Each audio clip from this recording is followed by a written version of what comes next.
कन्या जदि प्रथम ऋतुमती हुए ताहले केउं मासरे हेले शुभ, केउं बाररे हेले शुभ, केउं तिथिरे हेले शुभ एवं केउं नक्षत्ररे हेले शुभ।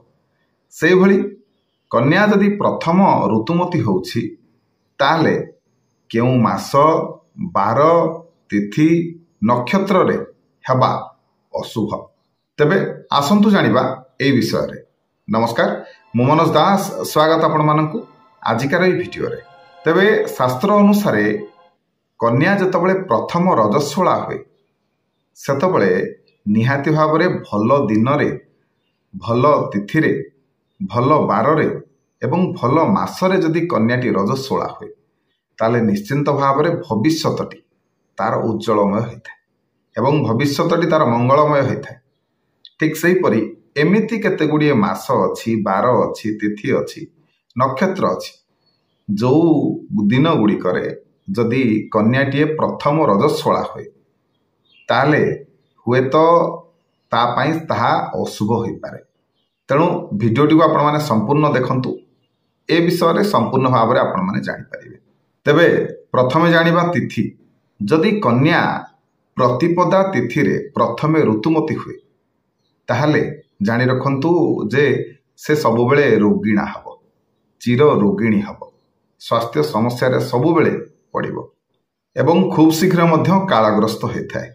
सेपरि कन्याटीए जदि द्वितीय तिथि रे ऋतुमती हबो ताहले सबुबेले उदास रहिबो, उदासीन मनोभाव रहिबो तार एवं स्मरण शक्ति सबुबेले ह्रास पाइबो, बेसी किछि मने रहिबोनी। सेपरि तृतीय तिथि रे हेले कन्या बंध्या होइथाय, नचेत पुत्रहीना होइथाय, माने ता भाग्य रे पुत्र संतान न थाए। सेपरि चतुर्थी तिथि रे जदि एभली हुए तार प्रथम गर्भ नष्ट हबो, नचेत मृत संतान को जन्म दबो। सेपरि पंचमी तिथि रे जदि कन्याटीए ऋतुमती हुए ताले अल्पायुष होइथाय। सेपरि षष्ठी तिथि हेले से सबुबेले विफल होइथाय, प्रत्येक कर्म रे विफलता देखा देइथाय एवं रोगिणी मध्य होइथाय। सेपरि सप्तमी तिथि रे मध्य जदि कन्या ऋतुमती हुए ताहले बंध्या दोष देखा देइथाय। तबे कन्या जदि अष्टमी तिथि रे प्रथम ऋतुमती हबो ताहले एहा बहुत शुभ होइथाय।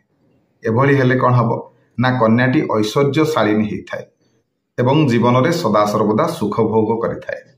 सेपरि नवमी तिथि रे मध्य जदि कन्या ऋतुमती हुए ताहले से सर्वदा सुख भोग करिथाय, पुत्र सुख लाभ करिथाय एवं स्वामी सुख मध्य लाभ करिथाय, ता सहित निरोगी मध्य होइथाय।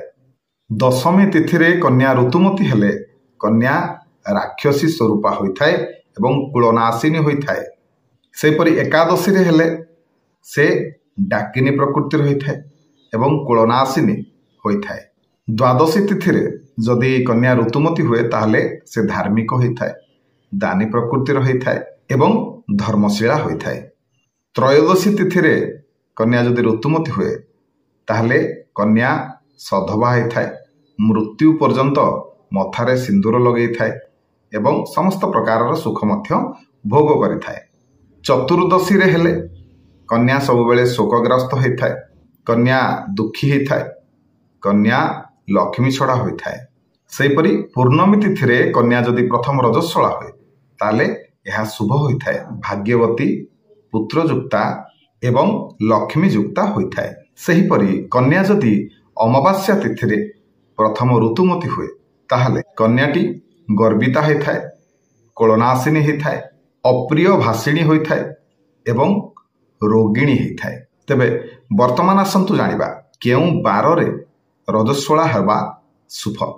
तेबे प्रथम रे रविवार दिन जो कन्या ऋतुमती हब, रविवार दिन जेउ कन्या प्रथम ऋतुमती हुए से विधवा एवं सदा सर्वदा जीवन रे कष्ट भोग करे। सोमवार रे हेले से शुभ होइथाय, ता पई से पतिप्रिया होइथाय, पतिव्रता होइथाय, सुशीला होइथाय एवं समस्तंकर प्रिय भाषिणी मध्य होइथाय। मंगलवार दिन कन्या प्रथम ऋतुमती हेले यह अशुभ होइथाय, ता पई मंगलवार दिन प्रथम ऋतुमती हेले कन्या कुलनाशिनी होइथाय।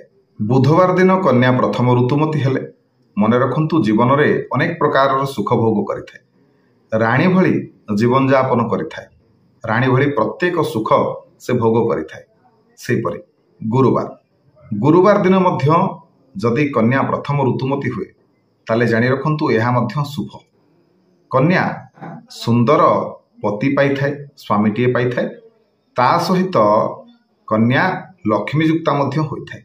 सेपरि शुक्रवार दिन जो कन्या प्रथम रजवती हुए से कन्या पुत्रवती होता है माने पुत्र लाभ होता है ताकू एवं दीर्घायु जीवन यापन करें।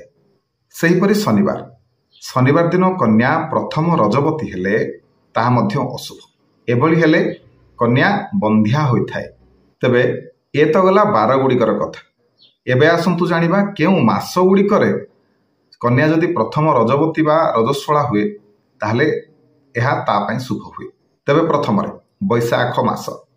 बैशाख मासरे कन्या प्रथम रजवती हेले तेबे कन्या पई शुभ होइथाय। से सबुबेले हस हस प्रकृतिर होइथाय। सबुबेले ता मुहरे आपण माने हस देखिबे एवं हसिबारे अन्य को हसेबारे मध्य से सबुबेले आगुबर होइथाय एवं प्रियभाषिणी होइथाय। माने कथा कहि कि अन्यर मन को केमिति मोहिबो से विद्या ताकू भल भाव रे चला। तापरे ज्येष्ठ मास रे प्रथम रजस्वला हेले एहा ता पई अशुभ होइथाय।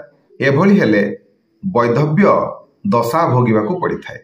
आषाढ़ मासरे प्रथम रजस्वला हेले एहा शुभ होइथाय एवं ऐश्वर्य संपन्न होइथाय कन्याटी। सेपरि श्रावण मासरे प्रथम रजस्वला हेले सबुबेले दुख प्राप्त करिथाय एवं अल्पायुष मध्य होइथाय। सेपरि भाद्रव मासरे प्रथम ऋतुमती हेले मध्य भल नुह। एभली हेले कन्या सबुबेले रोगिणी होइथाय। सेपरि आश्विन मासरे हेले मध्य भल नुह। एभली हेले प्रथम गर्भटी नष्ट होबार संभावना बहुत एवं मृत पिला जन्म देवार संभावना मध्य बहुत। सेपरि कार्तिक मासरे मध्य अशुभ। कार्तिक मासरे जदि कन्या प्रथम रजस्वला हुए ताहले कुलनाशिनी होइथाय। मार्गशीर मासरे कन्या प्रथम रजस्वला हबाटा बहुत शुभ। एभली हेले कन्या लक्ष्मी प्राप्ति करिथाय एवं धार्मिक मध्य होइथाय। पौष मासरे कन्या प्रथम रजवती हेले से कामातुर प्रकृतिर होइथाय एवं सुंदर शरीरटी प्राप्त करिथाय। सेपरि माघ मासरे प्रथम रजवती होबा बहुत शुभ। एभली हेले कोन हबो ना स्वामी प्रिया होइथाय कन्याटी एवं कन्या पतिव्रता मध्य होइथाय। सेपरि फाल्गुन मासरे कन्या प्रथम रजवती हेले कन्याटी बहु संतान युक्ता होइथाय माने अनेक पिलापिली तार हबो एवं दीर्घ जीवी हबो बहुत दिन पर्यंत बंचिबो मध्य। सेपरि चैत्र मासरे जदि कन्या प्रथम रजस्वला हुए ताहले कामातुर प्रकृतिर हबो। तेबे आशा करुछि आजिकार भिडियोटी आपण मानकु निश्चय भल लागिथिबो। जदि भिडियो भल लागिथाय भिडियो को लाइक करिवे शेयर करिवे चैनल को सब्सक्राइब करिवे। रहिली जय जगन्नाथ।